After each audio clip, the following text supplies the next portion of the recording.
राम मंदिर परिसर के पास इस घर में कई पीढ़ियों से मिठाई के डिब्बे बनते रहे हैं।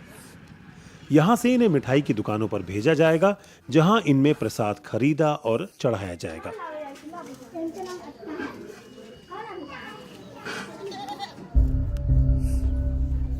31 साल पहले तक फूल जहां के पिता फतेह मोहम्मद ये काम करते थे, लेकिन 7 दिसंबर 1992 को एक गुस्साई भीड़ ने फूल जहां के घर हमला करके उनको अनाथ कर दिया था।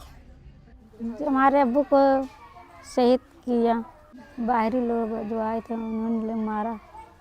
हम लोग बहुत दिक्कत में परेशान में थे। फिलहाल हम अयोध्या में सुकून से हैं, कोई परेशानी नहीं है। जब इतनी बड़ी मंजिल हम लोग ने पार कर दिया, वो भी होगा जो होगा आगे देखा जाएगा।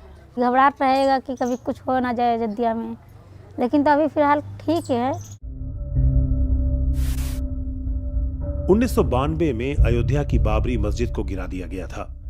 इसके बाद हिंदू पक्ष और मुस्लिम पक्ष के बीच इलाहाबाद हाई कोर्ट और फिर सुप्रीम कोर्ट में एक लंबी कानूनी लड़ाई चली। आखिरकार सुप्रीम कोर्ट ने 2019 के ऐतिहासिक फैसले में कहा कि अयोध्या की विवादित भूमि पर मंदिर बनाया जाएगा। करीब 20 किलोमीटर दूर एक नई मस्जिद के लिए जगह भी तय हुई। अयोध्या में जो निर्माणाधीन राम मंदिर है, उसके ठीक पीछे की सड़क का इलाका है ये। इसको कटरा कहते हैं। मंदिर एकदम बगल में है और यहाँ का जो कॉम्पोजिशन है इस जगह का, वो ये है कि दर्जनों मंदिर हैं और बहुत सारी मस्जिदें हैं उनके बगल में।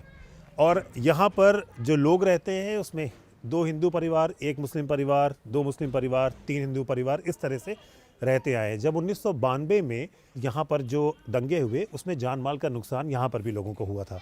अभी भी मुस्लिम समुदाय यहाँ पर रह रहा है। उसके बाद से उनका कहना है कि उसके बाद से यहाँ पर अमन रहा है और ओवरऑल शांति रही है। लेकिन जो एक इतना बड़ा ये आयोजन हो रहा है, उसको लेकर थोड़ा सा एक एंग्जाइटी का सेंस उनके अंदर साफ तौर पर दिखता है। ऐसे मेरे भी धार्मिक स्थल के जीर्णोद्धार होते, निर्माण कार्य होते, तो हमको भी खुशी मिलती है। और ये गंगा जमुनी जो तहजीब है, इसमें एक 4 चांद लग जाता है। बेहतर होता है कि यहाँ प्रधानमंत्री जी सभी के हैं, किसी एक कम्युनिटी का नहीं है। यहाँ की कम्युनिटी किसी राजनीति पर नहीं पढ़ना चाहती है और न तो राजनीति का हिस्सा बनना चाहती है कि अब किसी भी तरह से हम हिंदू मुस्लिम को लड़ाने का कोई काम करें या हम लोगों के ऊपर कोई राजनीति करे। जो चीज़ें जहाँ जैसे हैं वो महफूज रहे, यही चाहते हैं यहाँ के लोग।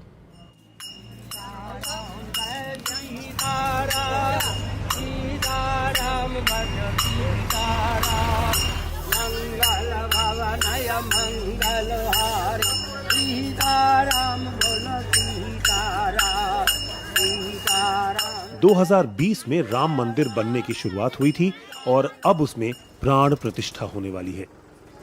70 एकड़ वाले इस परिसर के चारों तरफ करीब 1 दर्जन मस्जिदें, मज़ारें और मदरसे हैं और यहाँ सदियों से पूजा पाठ और अजान साथ साथ होती रही है।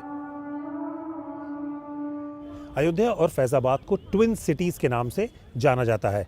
फिलहाल फैजाबाद अयोध्या जो नया जिला बना है, अब उसके अंतर्गत आता है। लेकिन जो अवध के पहले नवाब थे, उन्होंने इसको अपनी पहली राजधानी बनाया था।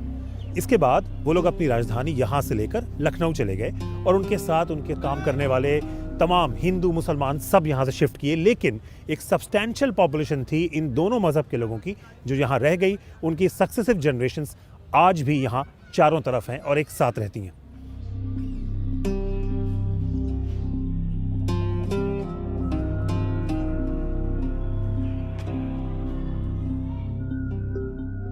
जब एक बार सुप्रीम कोर्ट का फैसला आ गया तो उस पर फिर किसी तरीके का कोई विवाद नहीं। भाई मस्जिद भी धन्नीपुर में बन रही है और मंदिर भी बन रहा है, तो इसमें मुसलमान को कहीं भी कोई आपत्ति नहीं है। सबसे बड़ी चीज़ तो ये है कि हमारा कहने का मकसद ये है कि जो मीडिया जगत है उसको जो कार्यक्रम है 22 जनवरी का, तो वो मुसलमानों से ये पूछना कि आप क्या करेंगे 22 को, क्या करेंगे भाई। वो जो 21 को कर रहे थे वही 22 को भी करेंगे। करीब 30 लाख की आबादी वाले अयोध्या जिले में 5 लाख मुसलमान रहते हैं, जिसमें करीब 5000 नए बन रहे राम मंदिर के इर्द गिर्द रहते आए हैं। अनुमान है कि प्राण प्रतिष्ठा के बाद हर महीने राम मंदिर आने वाले श्रद्धालुओं की तादाद 25 से 30 लाख हो सकती है। शायद पुराने नुकसान को याद कर कुछ लोगों के मन में बेचैनी भी है।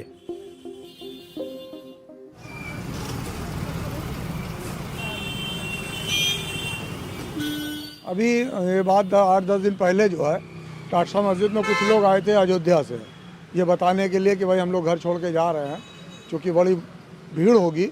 लेकिन यहाँ पे लोगों ने, जो उलमा लोगों ने उनको समझाया कि आप लोग छोड़ के ना जाइए, हम अधिकारियों से बात कर रहे हैं। उसके बाद उन्होंने बताया कुछ पुलिस वालों ने भी उनको रोका कि आप लोग अयोध्या छोड़ के ना जाइए, हम आपकी हिफाजत करेंगे।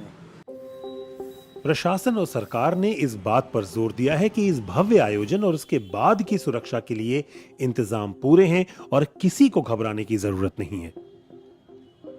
नहीं, सारी व्यवस्था है। उस समय भी उनके साथ कोई घटना नहीं घटी इस प्रकार, और वो जिस प्रकार अयोध्या के अन्य हमारे सब नागरिक रहते हैं उसी रूप में वो रहते हैं, और हम सब भी उनका आपस में भाईचारा का व्यवहार बनाकर रखते हैं। हमारे माननीय प्रधानमंत्री जी तो विकास के जितने भी काम कर रहे हैं वह सबके लिए कर रहे हैं, उसमें कोई नहीं कह सकता कि इस धर्म का ज़्यादा हुआ, इस धर्म का कम हुआ।